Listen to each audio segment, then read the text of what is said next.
Hello and welcome to our National History Day podcast on the League of Nations. I'm Daniel Booth. I'm Chase Lewis. And I'm Zach Nalick.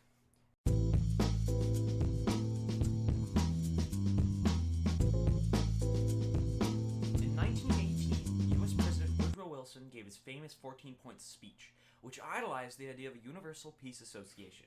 With the tragedies of World War I, many people agreed. However, U.S. Senator Henry Cabot Lodge did not agree with the idea of a League of Nations and was the main leader in the argument against it. He also played a large role in the United States never joining the League of Nations. So in short, America was against this idea. However, several European countries took Wilson's side and ran with the idea. Britain, France, and several other European countries all established exploratory committees, which kind of tested the waters of peace, so to speak. In 1919, the countries that participated in the Paris Peace Conference laid out the plans for what became known as the League of Nations. And finally, on January 10th, 1920, the League of Nations was officially instated and began work at its headquarters in Geneva as part of the Treaty of Versailles. They chose Geneva because of Switzerland's famous neutrality in international conflicts and disputes.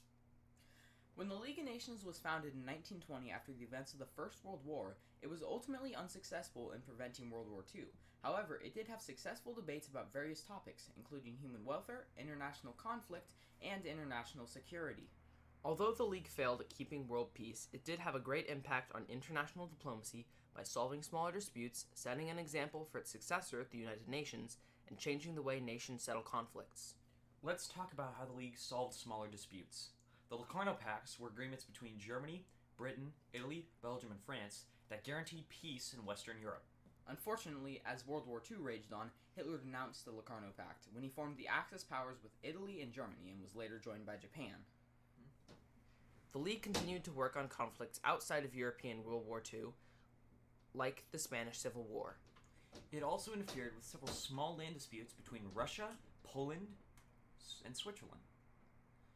The League also worked on topics such as disarmament, and while the League's need for unanimity made it difficult for the League to act on such topics, it still had successful debates and discussions about it. Next, let's talk about how the League set an example for its successor, the United Nations, which the United Nations was the League's direct successor, shown by how the League of Nations transferred all of its powers and its functions to the United Nations on April 20th, 1946. Through the League's failures, it showed not only the need for international security, but also how much work would have to be done to make it possible. It also demonstrated the importance of having more strong powers, as the League of Nations had very few, and the ones they did have began doubting whether the League was useful or not. One of these people was Eamon de Valera, the frontman of Ireland in the League of Nations, and he delivered a speech in June of 1936 debating whether Ireland would benefit from staying in the League of Nations. Here's an excerpt from that. The League in the past set itself an objective which is not attainable in present circumstances. In my view, and it is the view I would urge upon the government as Minister for External Affairs if the matter had to be immediately settled, the League in future will have to set itself a humbler task. This shows how the League had lost the trust and the confidence from its member states that the League would be able to perform its task and maintain peace. The League also failed to intervene in many larger disputes, such as Japan's invasion of China, which was a clear violation of the League's rules by one of its members that was almost completely ignored by the League. Also, the League failed to intervene in Adolf Hitler's rearming of Germany, which was against the Treaty of Versailles. One of the reasons that the League failed to intervene was that it had no army and no way to enforce its rules other than the off chance that a nation would expend its own resources and provide an army to the League, which few nations wanted to do as they were likely fighting their own battles. In a newspaper article titled Account of a Debate Between British Leaders, Charles Gore and David Lloyd George discussed arming the League of Nations with an army or militia, and here's an excerpt from that. There should be an army at the disposal of the League of Nations that should compel Poland to submit. The League of Nations actually fixed this problem with the inclusion of more nations, increasing the likelihood that a nation would provide an army to the UN. Next, let's talk about how the League changed the ways that nations interacted and settled conflicts. The League revolutionized interactions between nations and monitored interactions between countries both in the League and independent of it. A country in the League could neither raise arms nor assist another country without the League's consent. This was a major problem because many feared they would not be able to defend themselves.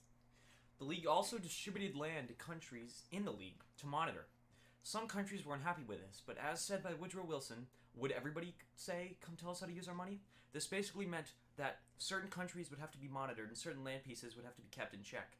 And although the people living in these countries and land pieces may not want this, it is what is necessary to achieve world peace. The League also developed rules to prevent disputes between allied nations, but if fighting was unavoidable, the League made the countries wait for a certain time period to let things die down, which proved itself to be completely ineffective. If the dispute solved itself in this way, great. If not, the League would not interfere and wait for the countries to come to a conclusion themselves via war. On several occasions, however, the League interfered directly into the disputes of neighboring countries who had requested protection. This is shown in the land dispute between Germany and Switzerland. The League also reviewed its members carefully.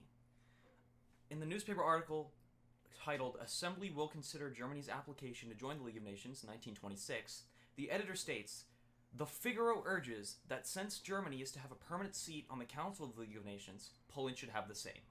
In the same article, the editor went over the League's reluctance to allow Germany a membership and its extensive review system before doing so, which showed how the League found it important to really investigate the countries and make sure that there were no serious ramifications of including them.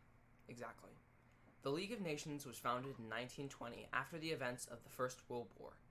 While the League was ultimately unsuccessful in preventing World War II, it did have successful debates about various topics, including human welfare, international conflict, and international security. Although the League failed at keeping world peace, it did have a great impact on international diplomacy by solving smaller disputes, setting an example for its successor, the United Nations, and changing the way that nations settle conflicts.